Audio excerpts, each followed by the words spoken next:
Welcome to Memorable Marketing by MediaGroup.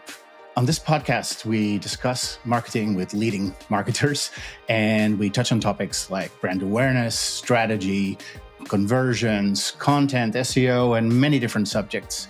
On this episode, we have Gabby Herrera. She works as the brand content manager for Purina ONE. So this promises to be an interesting conversation. I hope you enjoy.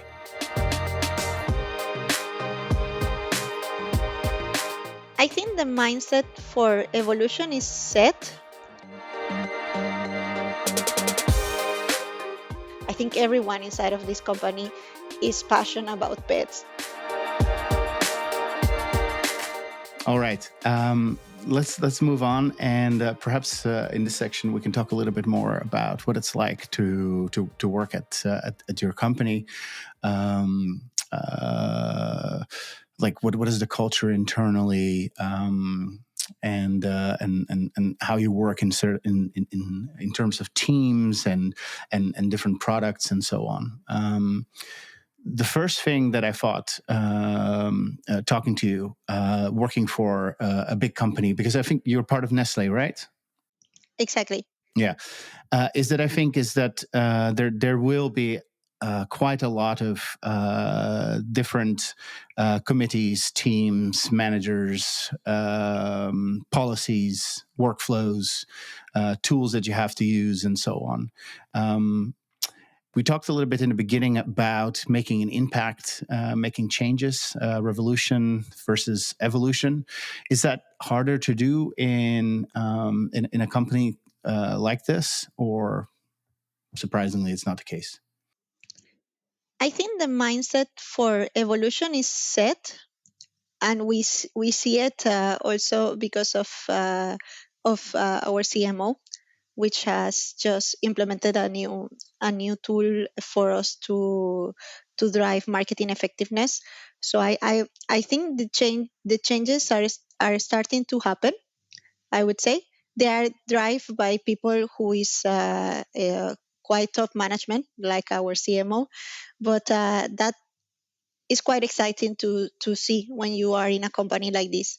Probably change take more time as you can be used to if you are working in a smaller company or startup, but they are quite meaningful once that they have established. And from the day that they kick off, they are really, they have a, like a roadmap behind, and then you are, when you once that the information is cascaded, it's quite easy to follow. So I would say it's not. I think it in general is the decade of marketing. So in generally speaking, and that is from being in a company like this, that's a quite great place to be, because you have the resources, you have the tools, you also have the vision, you have the people who is trying to get you there.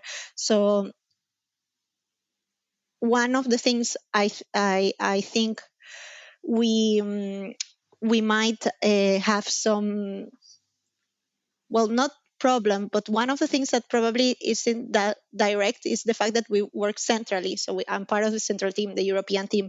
So that requires alignments as well with other divisions and with other regions. And also the implementation of your decisions, it has massive impact because it impacts, I think, 40 markets across Europe. So that's why every decision has to be taken with time. Right. And so you mentioned already there's some central decisions, some central strategies that need to be implemented. How do you sort of make sure that this overall vision stays true, and that it does get implemented in the right way in all of those markets, while at the same time not losing sort of the flexibility required to be successful in each market? I think the fluent communication is a key aspect of it. Then, even if the ambition is set, there are different ways to contribute to that main ambition. So that's why we tend to have quite fluent alignments with most of the markets. I would say regularly, to make sure that they are all helping us to build the puzzle. So I don't necessarily see it in a negative way. I think they all have a role to play on it.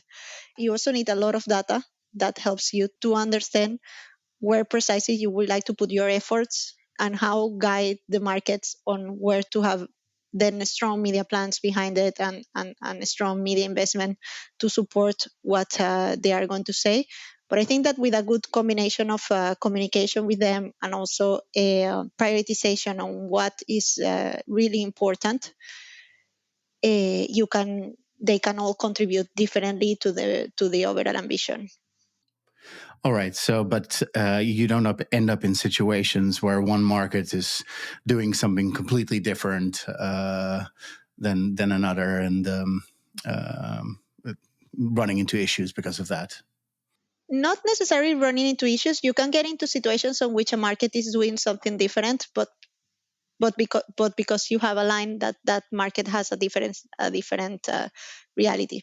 I think if we think about the situation in Ukraine, for example, or in other markets which are in the eastern part of Europe, the maturity of the markets is not necessarily the same. So I I think it would be naive to think that you can react the same way, that you can use the same strategies that you are probably using in other market. You just have to make sure that this has been aligned with them and that you know what is the main objective that you have behind them. But it's true that working for Europe doesn't mean that you have you have plenty of different market realities under just one region, different from probably the US, on which they are a bit more unified. And even if they are a big market, the way to react to their realities is more homogeneous than in Europe. You just have to be conscious of that and have to be flexible, and of course involve the people that needs to be involved in order to make the decision. Like to make a plan behind the decision, which is something probably that it's is what is the most difficult part, because sometimes you can have conversations in which you know which is the problem, but moving from the problem to the solution is not always that clear. So that's the moment that you have to spend time, and that you have to get the data also from what have happened in the past, from previous situations, from other brands probably of the portfolio as well, because we have plenty. And then you go back and you analyze how you would like to answer. Sure. And I suppose also there is the issue of different working cultures, different culture in general, about communication and so on in different countries. I suppose that it's very different working with a Scandinavian country versus the Italian market, or Eastern Europe, in terms of how people talk to each other, how you need to involve them in your decision process. Is that something you recognize? The wows, so the ways of working, are super well established. And inside of the central team, I think there are not three people that probably share the same cultural background. So in my daily days, I work with so many people from other countries, from other cultures, that I have probably after 4 years, I have stopped thinking about it. Like I don't see it.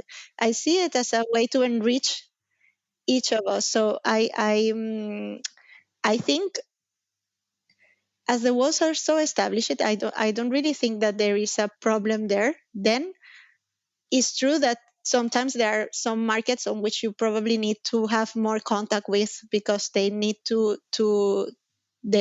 more guidance on how to to apply the strategy.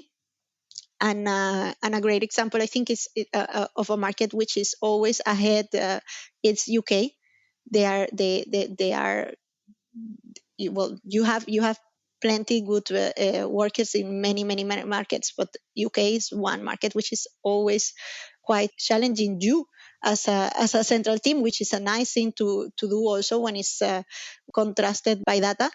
So I don't know. I don't have a particular example on which I have found myself in a difficult situation until now. Your favorite is the UK region. That's what you're saying. I don't play favorites. That would be mean. The way I see it is that we are all passionate about pets. That's a common fact. I think everyone inside of this company is passionate about pets, and I'm not lying. We bring the pets to the office. We are a pet.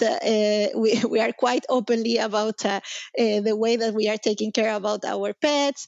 We share plenty of content between each other about our pets, and that is a common ground, and that's already established.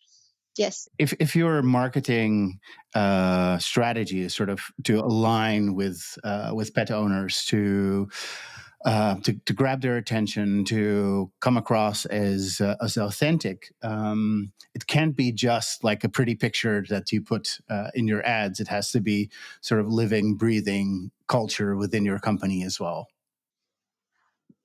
Yes, I don't know if in the infant nutrition they are having babies like crazy people, but yes, in the pet care industry we are having pets, and we love pets, and I think with that in the center, with that and the consumer in the center, every conversation gets a bit easier. Even if there is a misalignment on the objective at the beginning, I think also being able to understand markets is part of the reason why we are well I have this job. So I imposing something will never take me into the right direction. So I prefer always to have a lot of conversations and to really try to find the root cause of what is the need, and then working on a plan together. You're a politician. No, I don't think so. No, I think I have become a bit British now. I'm just joking. Thanks for watching Memorable Marketing by MediaGroup. This episode, we had Gabriela Herrera from Purina ONE. I hope you enjoyed that conversation. And if you do, feel free to like and subscribe, as they say. Until next time.